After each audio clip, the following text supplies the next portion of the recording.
today to the Russell Hobbs Show. And like I always say, I have a very special guest, but today our guest is beyond words. The guy's had a phenomenal life. He inspires me every time I get to meet with him and hang out. And today I welcome Raymund King to the show. How are you, Raymund? Fine. How are you doing today? Doing great, man.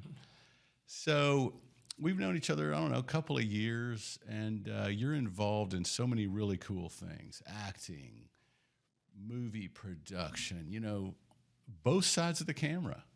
You're quite an amazing guy. And so I like to get to know more about people, and my followers like to know more about you, and people that watch this show that you turn on to the show are going to really be blessed by your tremendous story. So you have anything to say before we take off?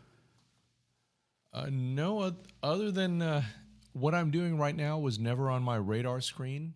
Did not expect that this is what I was going to be doing, and never expected that this is where I knew that I absolutely needed to be. Life's that way, isn't it? I mean, we take off, we have our dreams and our hopes and our preconceived thoughts of what our future is going to be like. And then it unfolds, and it's a really beautiful way that it mysteriously unfolds, and sometimes with full of surprises, which is a great thing. So where'd you grow up? Well, I was born in the Philippines, Manila, Philippines, and when I was 1, we moved to Manhattan, New York, and when I was 5, we moved to Glendale, California, and only lived there for about 10 months before moving to Amarillo, Texas, which was culture shock, and just finishing 2nd grade, and essentially grew up in Amarillo, Texas. And that wasn't that long ago, because you're not, too young or not too old. You're right there in the middle. But Amarillo, I mean, but it's still kind of a typical West Texas town, right? I mean, there's it oil is a West there. Texas town. Yeah, yes. Yeah. I mean, I haven't been there in a while, but from what I know about it, it's I'm sure it's growing, as everything in Texas is. But what's the basis of Amarillo? Is it oil business? Helium, cattle, wheat. Interesting.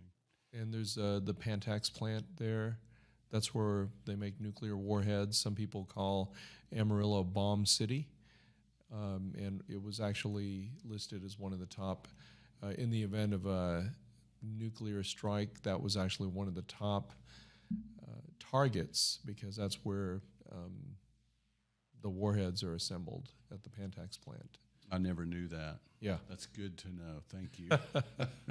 Okay, so what kind of child were you? I mean, tell me about when you're 8 or 9, what were you into? Well, when I was 5 or 6, I saw my first magician in New York, and by the time I was 8, I was pretty much into magic. I did my first magic show at the age of 8 at a birthday party, and I was very, very shy then, and I think magic is how I got out of my bubble. It turns out that growing up in Amarillo, I was the only magician in town, and ultimately I had cornered the market on the Lions Club, the Rotary Club, the Kiwanis Club, and was doing a lot of shows for these civic groups. And by the time I was 15, I was getting paid as much as $500 a show, which was pretty good at 15. And but otherwise I was always very, I think, probably very, once I got over my shyness, was probably just, you'd consider just a motivated person. Well, 2 things I want to say on that. One, it's very industrious at 8 or 7, 8, 9, even to 15, to sort of have your own show and your own business, in a way, serving the community. But secondly, I find it very, I don't want to say typical, but it's a common thing that happens, that shy people are brought out of their shell once they find their gift or their calling or their passion or their love for doing something, right? And even some of the best artists or musicians or whatever are still sort of shy unless they're doing their thing. You know what I Mm-hmm. mean? So magic was your thing that brought you out. Yes. That's very cool. Yeah. Okay, so you're 15, doing gigs at the Lions Club, making money, and you were like making good grades and stuff like that, I guess. Yeah, it was decent, but it was when I was 15 when my father got swindled in a real estate scam, and we lost everything. And I will never forget walking in the room, seeing my mom crying because my dad just explained to her that he and his business partner were going to have to file bankruptcy. And my mom was crying because my older sister at the time, she was going to school at Baylor, and I was just a junior in high school. Baylor's not a cheap school, and she was afraid that we wouldn't be able to afford to let her finish matriculating there, and that they wouldn't be able to help me go to college. And, I told them not to worry. I said I could do enough magic shows and go through the junior college. And I'll never forget that afternoon, I went to our church and I literally knelt down and prayed I could be a good enough magician so I could raise the money to help my sister finish school. And it was in the foyer of the church where they have all the pamphlets and brochures, when I saw this blue brochure with gold lettering. It said University of Dallas, Texas Scholars Program. It was a scholarship application. I took it. I sat in the back row, back pew of the church, and I hand wrote my application. There was a section there on your personal statement, your extracurricular activities, and I wrote about magic.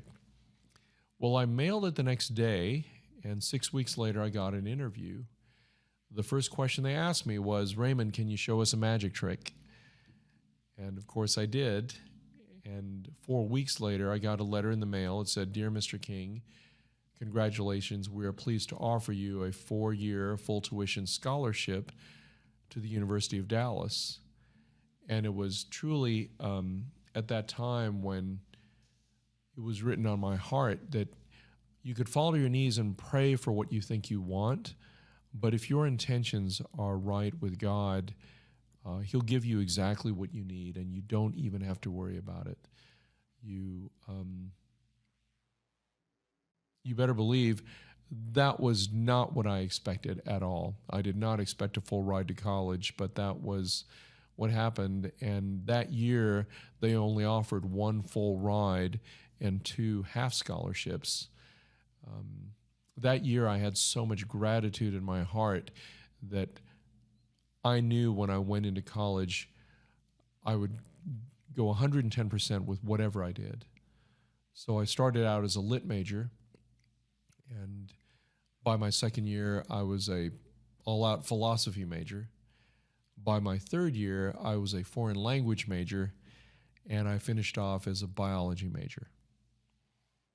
It's interesting. I sort of did the same thing. I like the literature to philosophy, which is a natural progression. You kind of want to dig deeper, right? Yeah. That's very cool. But then you ended up with something more practically useful with the biology. Well, what happened was I found out if you keep changing majors, you have to take a full load every summer. And during the summers, first, I didn't realize I was going to be living in a dorm for 4.5 years. But second, every summer, I worked at the Children's Medical Center in Dallas answering the phones, and in my downtime, I was doing magic for the kids. And by my third summer, I thought, you know what, why don't I just be a magic doctor or an MD? And ended up going on to medical school in Houston at UT Medical School. And that it was there when I realized I couldn't be a pediatrician because I got too attached to kids, and decided to go into a surgical specialty, and it was head and neck surgery, ear, nose, and throat, also known as otolaryngology, head and neck surgery. Wow, that's a big word. Ear, nose, and throat. Well, that's a beautiful path. So it sounds like you were a very giving person. You were exercising your faith for your sister, and it turned around to kind of help you find your way too. So let me ask you, did your sister get to finish at Baylor? Oh yeah, she finished. She finished. That's great. That's beautiful. Yeah. So that's what brought you to Dallas Metroplex was the UTD. UD, not UTD. UD, you know, UD. University of Dallas, right Yes. there. It's where Texas Stadium used Yes. to be, right? Okay, sorry. So that's what brought you here, though. Yes. Okay. So you finished school and you had your degree. Now you came and you went to med school then, right? Yeah, went to medical school in Houston and did my residency training in Oklahoma City and trained and practiced medicine there for 10 years. And in 1995, that's when the Oklahoma City bombing happened, 6 blocks away from my clinic. And basically in one day, I saw 17 people die right in front of me. In fact, the second to the last person that died, I was literally holding his heart in my hand. And it had such an impact on me that the week after the bombing is when I applied to law school.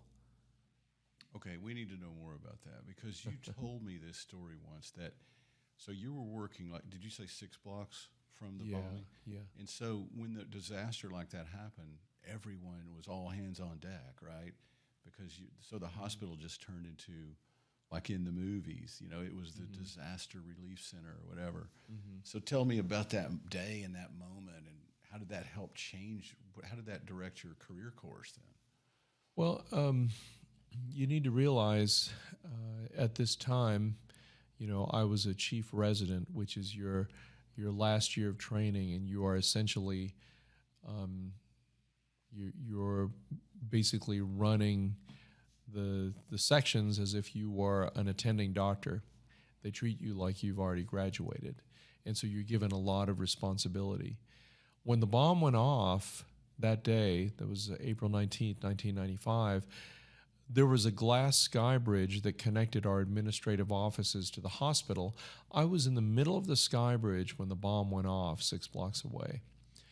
The force of the explosion actually shook the sky bridge, and I thought that a truck had collided into the sky bridge, was driving underneath it. I had looked over and I didn't see anything underneath, and I looked across, and the building in front of me, there were clouds of black, white, gray, white smoke behind it. And so I went into the hospital building.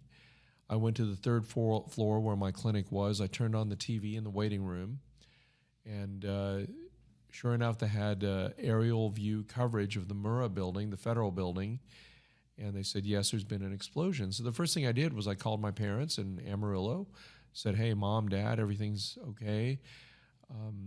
There's been an explosion, and before I could finish that call, all the phone lines went dead. They were all overloaded. Even cell phones didn't work. Back in those days, the cell phones were about the size of a brick. And the operator called a code black, which means every available doctor go to the emergency room.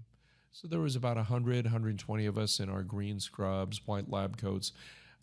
I was stationed in front of the swinging doors of the emergency room, receiving and triaging people, and there were so many injured. And mind you, this was during the time when there was no such thing as safety glass required in federal buildings. So 80% of the people I saw that died from shards of glass, from glass injuries, and blood loss resulting from that, just multiple stab wounds. But there were so many injured that there were not enough ambulances to bring them to the ER, so they filled up yellow school buses, and they came in from school buses. And there was blood, so much blood everywhere that, you know, I had filled my pockets with hemostats, with clamps. Anywhere I saw blood, I would just put a clamp on it and send people to the cafeteria, because the only ones that I really treated were the ones that needed an emergency tracheotomy for their airway, or they had an open chest wound that needed to be addressed. And one gentleman that I treated, he was actually in the building across the street from the Murrah building, but he had his back to the window. The force of the explosion and the shards of glass actually lifted his scalp from the back of his head to the front, and what we called a degloving injury, and basically lifted his scalp so that it was flipped over on the front of his face, covering his eyes and his nose.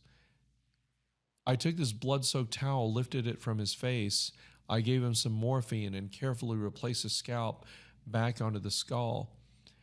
And as his eyes were opening, tears were streaming down his eyes. And I said, "Sir, are you in pain?" He says, "Doc, I can still see." He thought he had lost his whole face, when in fact, it was only his scalp that was covering his eyes because it was flipped, it was inverted over his face. The irony was that as I was irrigating his skull, closing off the bleeders, pulling glass out of his skull and replacing the scalp and reattaching it, periodically I would have to hold his head steady because he would cry intermittently, vigorously, with tears of joy that he could still see. He realized that he didn't lose his face and everything was going to be okay. And as I finished the last stitch, the guy in the next cubicle, the cardiothoracic resident, he pulled the screen over and he said, "Raymond, we need to save this guy. He's only 35. It was a gentleman that had multiple glass injuries to his head, neck, and chest. He had an open chest wound on his left chest where you could actually see pericardium peeping in and out with every beat of his heart." And the cardiothoracic doctor said, "Raymond, I'm going to crack his chest open and I need you to do manual cardiac massage." Now, this is called an emergency open thoracotomy, which is a very barbaric procedure. You have a medical student doing chest compressions on the chest, and while the table's moving up and down, you take a number 10 blade, you take a scalpel, and you make an incision in the left intercostal space on the left lower chest. You cut down to the ribs, and then you take a mechanical rib spreader, you crank it open, and you pull the ribs apart. You cut down to the heart, and you literally put your hands on the heart, and you squeeze it and revive the heart. I must have held his heart about 20 seconds before he expired, and it is a surreal experience to be holding a man's heart while you're looking at his eyes as he's going into shock. In those 20 seconds that lasted an eternity to me, everything was in slow motion. 3 things were shouted in my heart. Number 1, life is short. Number 2, life is a gift. Number 3, if you are not living each day with passion, advancing the kingdom of God, you're probably wasting your time. That is what gave me the courage and the conviction the week after the bombing to shift gears and apply to law school. And the following week, I was in the admissions office at Oklahoma City University. By fall of that year, I was seeing patients 5 days a week, 4 nights a week. I went to law school. My second year of law school, I got married. Third year of law school, during finals week, we had our first child. And in the delivery room is when I told my wife that I wanted to leave medicine, which is bad timing. But the following year, I was working in a big law firm in Dallas representing Baylor Healthcare Systems. And I stayed in the big law firm until 2004. And when I left, 74 out of 75 clients followed me. And that's what gave birth to my law firm today. Well, you covered a lot of ground there. I mean, the moment of trying all you could do to save a bombing victim, and you couldn't save him, but just that moment of life and death right there, and you were, I mean, surreal is not even doesn't even cover what that must be like. You know, you weren't the guy that was perishing. You were the guy that was there, one of the guys trying to help. But to just feel that moment of life and death and such a fine line there. So why did you? I mean, it's a little bit. It begs the question that those experiences of dealing with the the human life, and you saved a lot of lives too. I mean, you're sort of highlighting the one that didn't make it. But how did that How do you think that directed you to go to law school then? Well, you need to understand,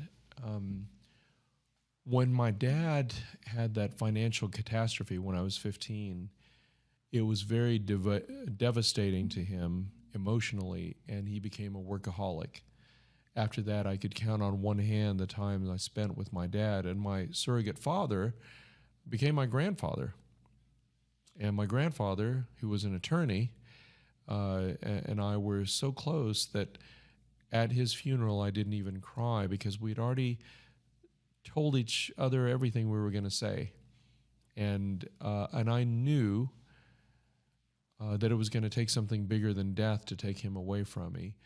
I knew years later, after I saw all those people dying, and I felt inside that I was through with medicine, that relationship I had with my grandfather was the same kind that I wanted with anybody that was important to me.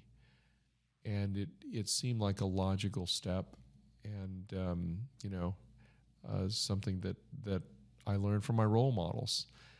And I think that's what brought me to law. So maybe it was a combination of your closeness with your grandfather as an attorney. Absolutely. And then also the tragedy of your family getting ripped off. So maybe part of you wanted to be a guardian in the legal arena, right?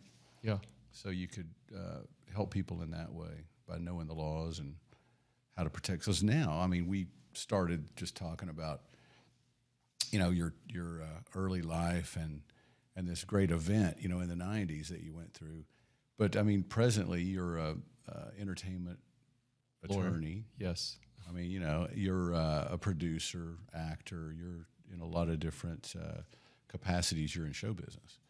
So let's just ask that then. She went to law school, and what's funny, I like the way, not funny, but it's interesting. Your segue to law practice was still representing medical, right? Clients. So how'd you get over into show business besides the magic show part? Well, when I left the law firm, the big firm, 90% of my practice were the largest medical groups in the state of Texas. 10% of my practice were magicians, jugglers, painters, a few actors. And I met a gentleman who had produced and directed a TV show called Walker, Texas Ranger. He asked me if I would create a movie production company for him so we could do a feature film in Dallas. And one day I was walking on set, and I had documents for him to sign. And he said, "Raymond, for this next scene, I need someone to in a business suit to bring us in the frame. Can you get on your phone, walk towards the camera, and keep walking?" And I became man on phone number one. And he said, "Why don't you hang out, see what I do?" And I just fell in love with filmmaking. And about 3 months after we premiered, I got a call, and he said, "Hey, I got a call from Marvel Universe. There's a contract they sent me on a TV show. It's a Marvel show. Can you help me look at the contract and negotiate it?" Well, the deal got closed, and before I knew it, I was going to Hollywood about twice a month for the next 8 years as a director's lawyer. And that was probably that was a turning point in that, when you're on a closed set like that, everybody wants to meet the director's lawyer. And over that 8-year period, my client base inverted such that 90% of my client base is now entertainment, 10% is healthcare. And a few jugglers sprinkled in. Yeah, yeah. And season 7 is when the next tragic event happened. I lost my eyesight. I detached both my retinas. Season 7 of Texas Ranger? No. It was a Marvel show. Okay, I'm sorry. Yeah. I don't know if I'm allowed to say the show, but Say anything on this show. yeah. But yeah, in season 7 of the show, I lost my eyesight, and I detached both my retinas after riding 4 roller coasters at Disneyland. I did not even know that was possible. But after you detach your retina, you have a 24-hour window before it won't reattach anymore. So I had a complete detachment on my left eye, a partial detachment on my right, and essentially, and I'm skipping over a lot of details, but basically, the surgery was complicated, and ended up having 2 additional surgeries to each eye, and blindness for about 7.5 months. And it was during that period of blindness when not only did I learn truly how to pray and have radical reliance on God, but that's when He put on my heart that I'm actually here to make inspirational films. So you told me about the retina detachment once. You told me that you had to lay down, Yes, in like a massage chair, basically, or massage table, yes, so that they could reattach for like 24 hours, right? for 10 days. 10 days. Yeah. And then I don't remember exactly what you did during that time. It was something extraordinary that you did during your time of restoration of your eyeballs. Well, so basically, the retina is like a sheet of wallpaper in the back wall of your eye that senses light and color. When it detaches, it's like the wallpaper coming off the back wall. So they use laser to reattach the wallpaper. They inject your eyeball with nitrogen gas, and as the bubble floats up, it keeps the wallpaper in place, except that you have to keep your head face down for 10 days without moving. So I was literally on a massage table. I ate through a straw, and had an eye patch on my left eye. My right eye, that only had the partial detachment, could only see about 4 inches in front of it. My neck pain and spasm was so excruciating that I basically couldn't sleep for 10 days. And in order to keep my sanity, my wife took an Apple iPad. She taped it to the bottom of the massage table, and with one eye, from 4 inches away, I watched 6 uninterrupted seasons of Game of Thrones to keep my sanity. And after that 6 weeks, I was supposed to get my eyesight back. It didn't come back. Normal pressure is 15 millimeters of mercury. Mine was 58. And it turns out when they use the laser to reattach the retina, sometimes they damage the canals that reabsorb the fluid in your eye, and you get glaucoma. And sure enough, that's what happened. And so I needed to have 2 additional surgeries to each eye with 6 weeks of recovery between each surgery, which translated into 7.5 months of blindness. And the doctor told me that, and she said, and by the way, you may not regain your sight. And that was truly I look back on it, it was truly a gift, because that is that period of blindness and contemplation and meditation and prayer is everything that I needed to really give me more clarity of focus about my vision in life. And that's what happened. I didn't produce my first film until I got my sight back. And since then, I've already produced 21 films, and I've acted in 25. So I feel like during that period of blindness, God asked me to walk off a cliff.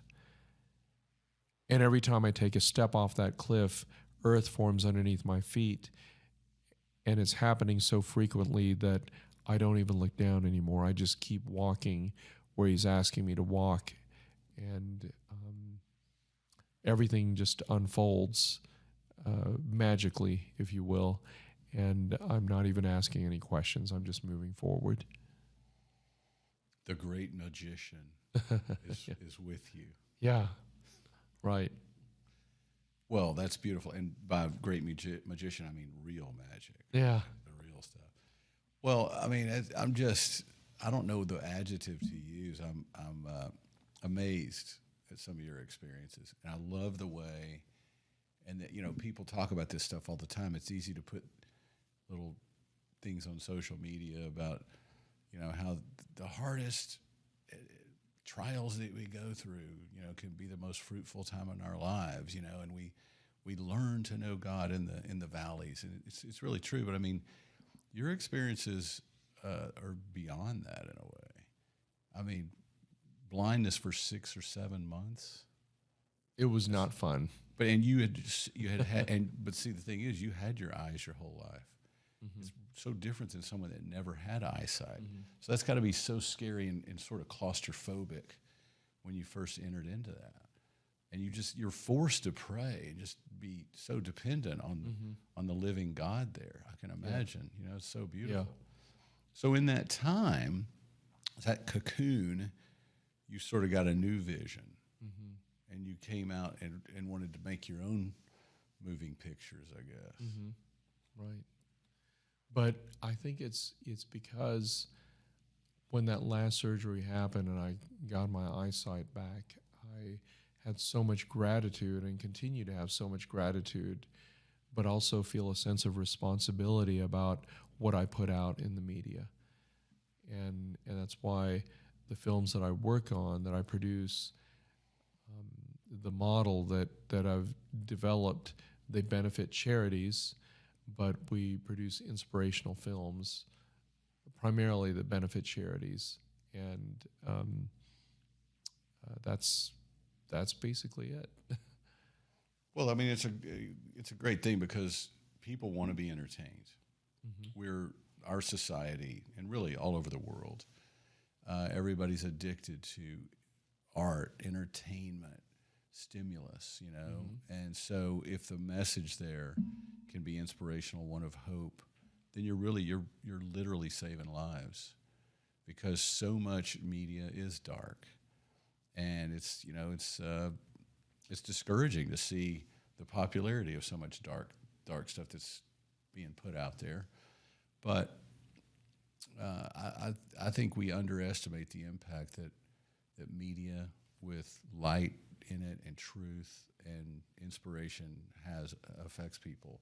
It's hard to measure. It really is. But life's a hard toil, and I think it's so good to see someone like you that's been through those things, and you've always kept an attitude of gratitude, but you've always kept this attitude really of believing and hoping and doing great things. So we might as well talk about what you're working on now that you're passionate about. Well, I'm super excited that we just finished in the end of July filming a feature film. It's called The End of the Santa Fe Trail. It's based on the true story, the life of a nun, as described in her diary. This nun, at the age of 22, was stationed on the Santa Fe Trail, and she actually built the first church, the first orphanage, and the first school in Santa Fe that still stand today. And during the course of her long life, into her 90s, she met and even befriended characters such as Mark Twain, Billy the Kid, and Cecil B. DeMille. And wow. We finished filming, and it's currently in post-production right now, but we plan to premiere it in Cincinnati in December. So I'm very excited about that. So that you produced or did you direct that one? I did not direct. My partner, Tomas Sanchez, directed it. Mm-hmm. But our studio, Mariposa King Studios, is the studio that produced it. So who wrote this one? It was a collaboration with Tomas Sanchez and Bob Young. Nice. I've heard the name Bob Young. Yeah. So also, I want to bring up, though, you're sort of a mentor and leader of a lot of young entertainers and people in the Metroplex. And I know I've been to the premieres on Wednesday nights out at the Galaxy, mm-hmm. and it's a beautiful thing. You're like the ringleader, and leading all these people with hopes and dreams and all these different levels of projects that are coming through the thing. Now you have that's on Wednesdays. What's the name of that? Sure. I don't know if I came up with a name for it, but last year we started this program where the first Wednesday of every month we were from 6 to 7:30. We would have business networking where I would connect business owners with filmmakers, and from 7:30 to 9 p.m. We would show film clips and short films in hopes that would stimulate more filmmaking. And then afterwards, people would go and meet at the restaurants in the surrounding areas and start to get to know each other. I know it's been effective because we have at least 3 films that are in pre-production that's resulted from these events. And then starting this year, we only did it once every quarter, the first Wednesday of every quarter. And in fact, the next one is tomorrow evening at 6 p.m. at the Galaxy Theaters at Grandscape. And every time we do the event, I always feature at least one charity. And tomorrow our featured charity is called Life Without Limbs. It was founded by Mr. Nick Vujicic. He's a gentleman who was born without any arms or legs. He executive produced a film called Luther, and directed by Chad Smathers. And it's about a gentleman who was wrongfully imprisoned for 22 years before he was freed. It's a true story. Wow. So yeah, I want to see that. So yeah, I love the way you just talked about providing a meeting ground, an arena for all these people in different, directors of photography, actors, hair and makeup, people that want to be executive producers, like making movies happen, and business, interested in the arts and all. And once you created an arena for them to meet and have fun together and meet each other, network, things come out of that. I've been to 3 or 4 of these Wednesday night events, and it's a beautiful thing. And so it takes, tenacity and commitment on your part and everybody that's producing the thing every time. But everybody benefits from it, and those kind of things you don't know the benefit it's going to have yet, because the relationships that are formed, and someone's seeing some art on the screen, and then they're inspired. And then years down the road, they come back and say, "Oh man, way back in 2020, you said something that moved me," and things like that. So, I really, I just love those kind of events, and stir them on, and hope people support that on Wednesdays out there. So, tell us more back when you were transitioning from in your legal practice from medical over into the entertainment side. Mm-hmm. How did that happen? That was sort of I want to know a little more of how you felt and what it was like and what you were thinking was going to happen. Like a question I like to ask people sometimes is, when you were younger, what did you ever think you were going to be when you grew up? I thought I was going to be a magician. Yes.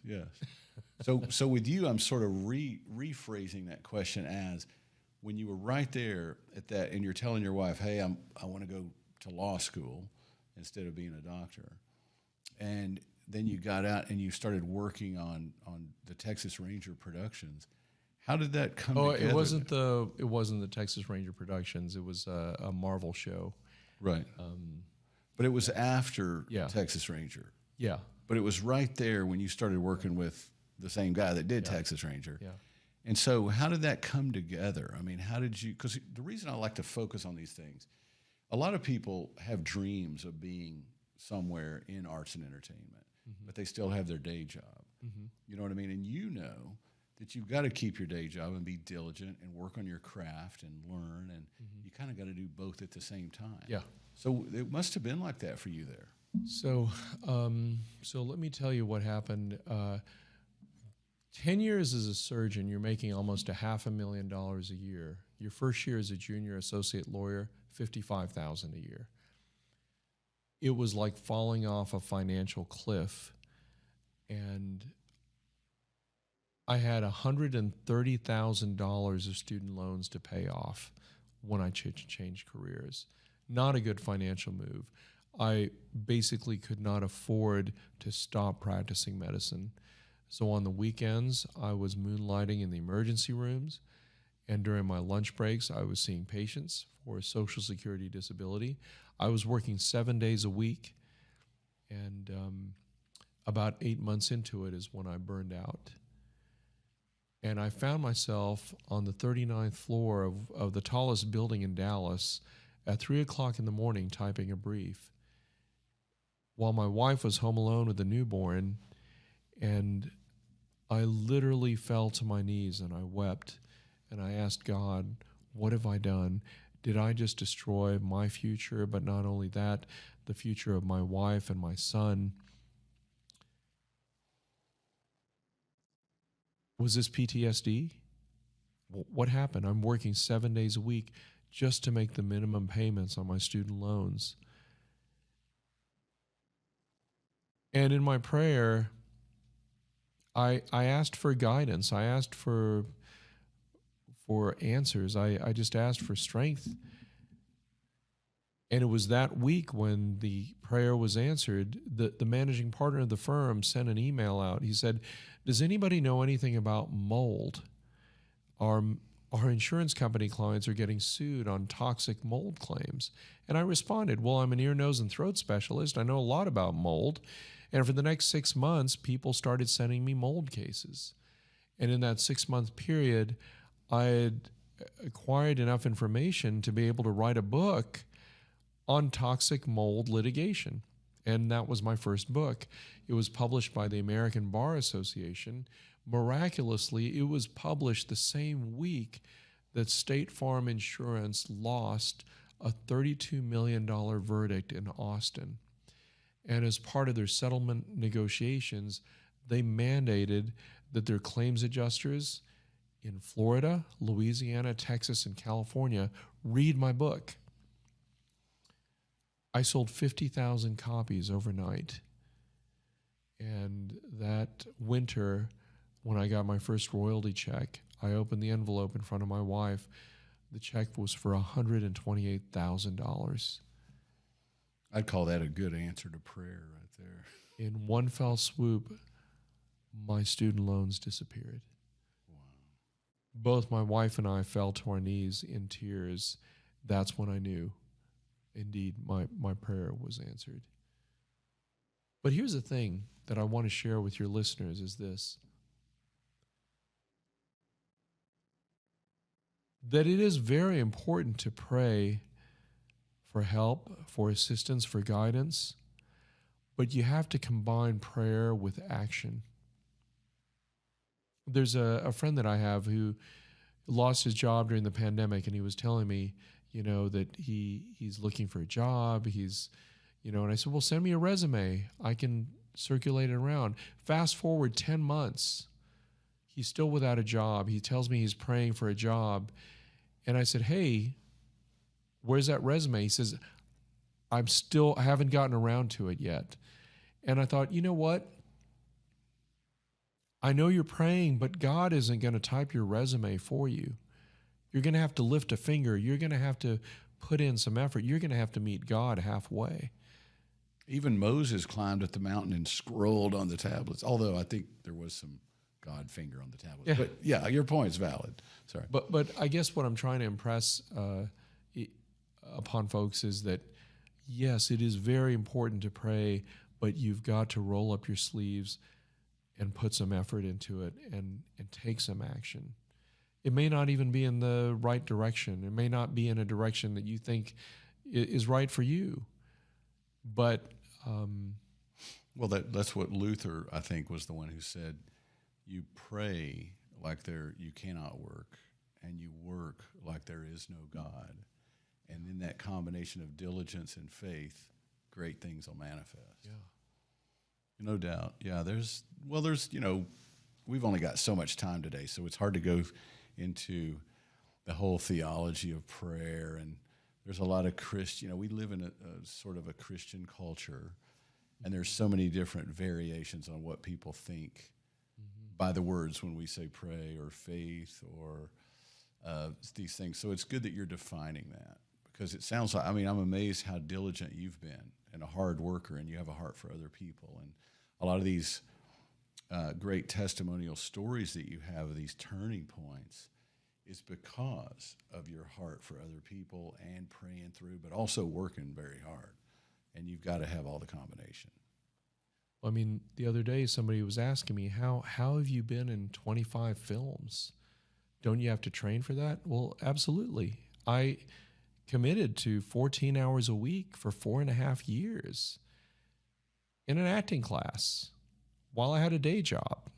It wasn't uncommon to come home at 2 or 3 in the morning.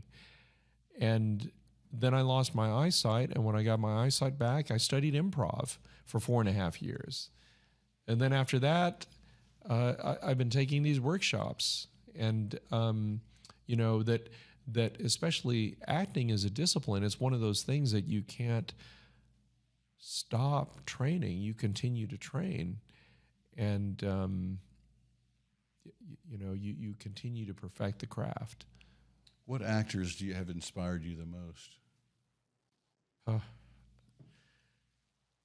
To me, that's a difficult question now, because some of the actors that inspired me that I've gotten to work with or know personally have disappointed me a little bit. And I don't want to go into that, but, you know.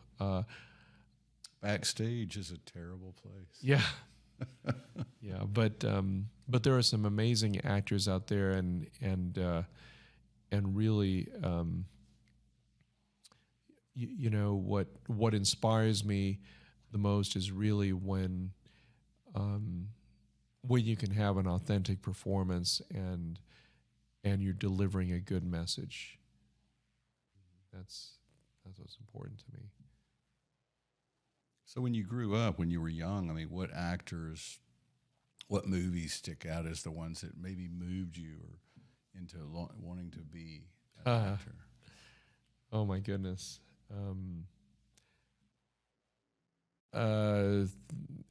Probably when I was younger, things like Willy Wonka and the Chocolate Factory. You know, when I got older, things like The Godfather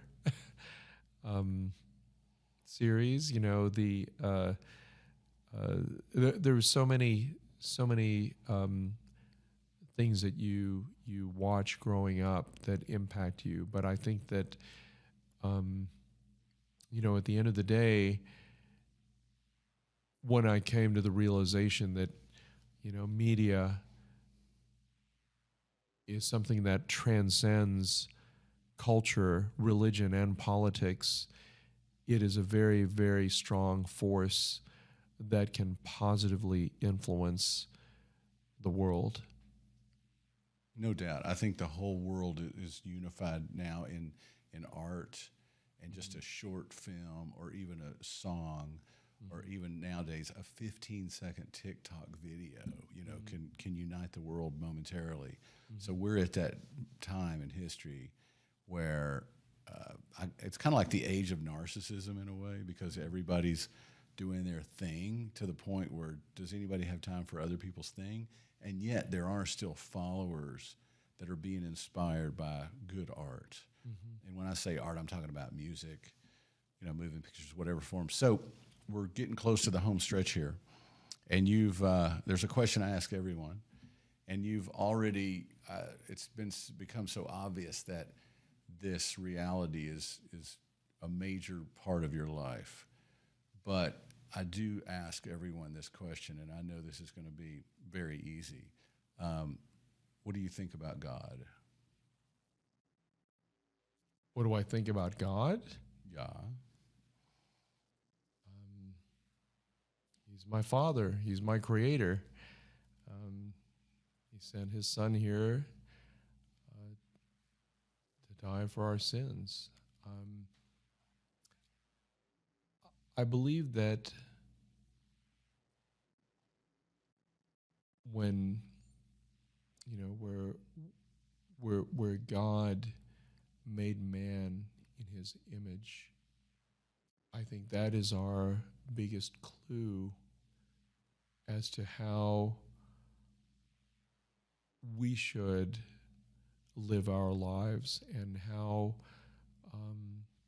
if God is truly our Father, as a father looking at their son or daughter, would the father more likely be blessing that child if that child only came to them when they needed something? Or when they were always in a state of gratitude? I think that's our biggest clue as to how we should live day to day, and how we should, find our calling and embrace it, and don't let what society dictates influence adversely or distract you from your calling. And I think it just takes a little bit of courage. Yes, and I think the most mature place we can come as a son or daughter or child of God is really knowing him as Father. And when I'm saying that, I'm reminded that there is another part there, though, just being his bride, his lover too, is equal to that. But back to your father part, is I think what you're underscoring is that to be in relationship with Dad and just liking hanging around with him and being thankful for everything and what he does every day is where he wants us to get, instead of just, he's not sugar daddy and we're reluctantly got to hang out with him to get something, and we're all a little Jacob like that. I've got some Jacob still in me, but he's turning me into Israel, every day. And so, yeah, you're right. I mean, I like hearing you say that, because even this moment, it's reminding me that part of my relationship is he's my Father. Yeah. And I don't think of him like that every day. Honestly, sometimes I just think of Jesus. He's cool. The God, the Son, is just this cool guy I want to be like and run around with and do things with. But the Father part is the one we need to focus on the most. Mm-hmm. It really is. That's where we mature. It really is. And, the Trinity is complex but simple. And so you pointed out that people need to pray and be diligent. You pointed out the Father's relationship, our relationship to our Father, the Creator, is paramount in that posture that we have of being grateful. What other profound notes do you have for us in the waning minutes of this episode? Sir Raymund. You know what?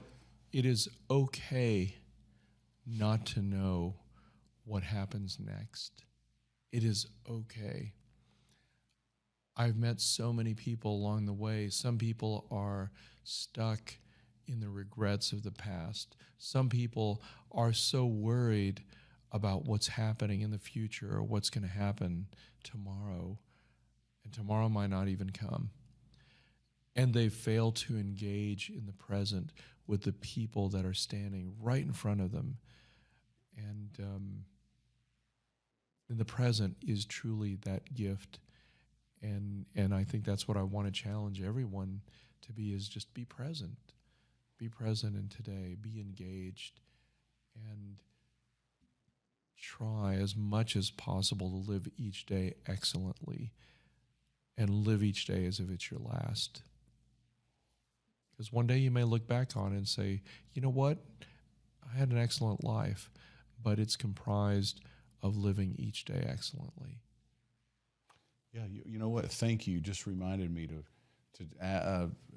remind everyone that I wrote a book over the last several years, and it includes a major point that you just brought up, and that is there's two things you just touched on that are very important to me. One is, as sons and daughters of God, people call them believers or Christians or whatever, but if you know the true God, we don't need to worry about anything.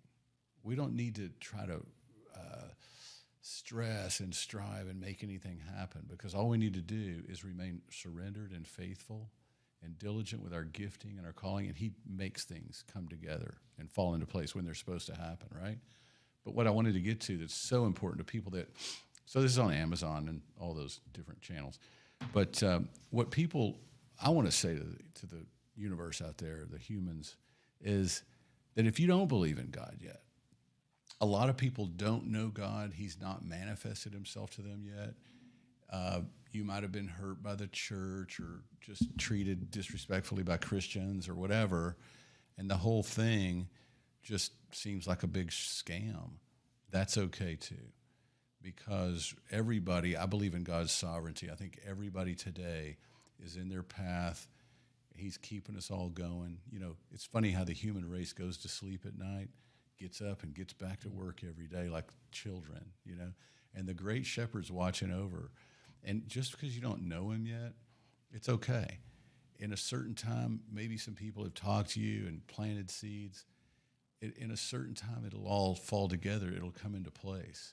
Because, you know, I was a hard-headed person. I had people would talk to me, you know, about, you know, God or the Word of God or anything about love. And I was like, I kind of had my own things going. I'd hear it, but whatever. It wasn't my time. You know, and then years later, I look back now at all these different times that seeds were planted and people were put in my life to give me a little knowledge or wisdom or perspective or preach to me a little bit. And I was like, whatever. And then I look back and all those things were a progression to finally get me to see in God's timing, you know, when I was 29. So it doesn't matter where you are right now. Just rest in the fact that God is real and he's eventually will reel you in. All you got to do is stay honest and keep seeking, and you'll find. So, Raymund, it's been such a great honor and pleasure to discuss life and liberty with you today. Thank you for having me. Yes, sir. And hope and pray that everything goes well with all your exploits and your ministry just keeps growing, business too, and your family is blessed. So thank you, everyone, for joining us today. Watch all the episodes of the Russell Hobbs Big Picture Show. Check out Raymund King on social media, and you'll be seeing all his blockbuster movies coming out. And we'll see you next time. One other thing I want to add, I'm writing my 5th book. It's called The Tapestry of Life, and it will be coming out in December. Very good. So check out Raymund's, all the productions and different artistic endeavors he's doing. And you know how everything is now. It's all on social media. You'll find it, and we'll put this show up pretty soon. We'll see you on the next show.